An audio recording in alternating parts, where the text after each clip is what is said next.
চারটি বিষয়ে কখনো লজ্জা পাবেন না। ১. পুরনো জামাকাপড়।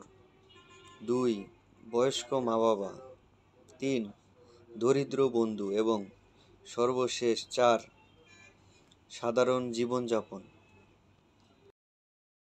তুমি ভাবছো সব শেষ, অথচ পাতাহীন গাছটাও তাকিয়ে থাকে বসন্তের আশায়।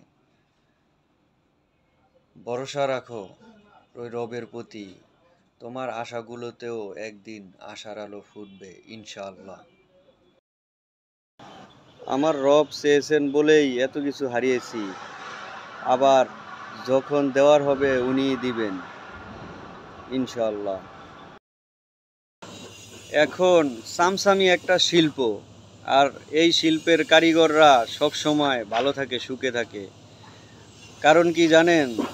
তারা জানে সময়ের সাথে সাথে কার সামসামি করা লাগবে, কিভাবে করা লাগবে। আল কোরআনের হরফগুলো কালো, কিন্তু ওই কালোর ভিতরে লুকিয়ে আছে হেদায়েতের আলো।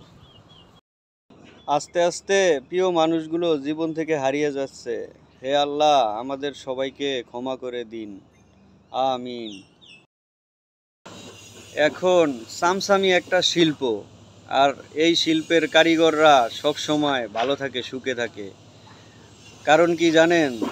তারা জানে সময়ের সাথে সাথে কার সামসামি করা লাগবে, কিভাবে করা লাগবে।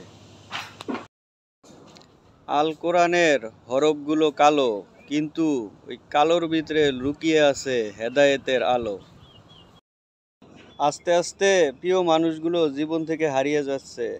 হে আল্লাহ, আমাদের সবাইকে ক্ষমা করে দিন, আমিন।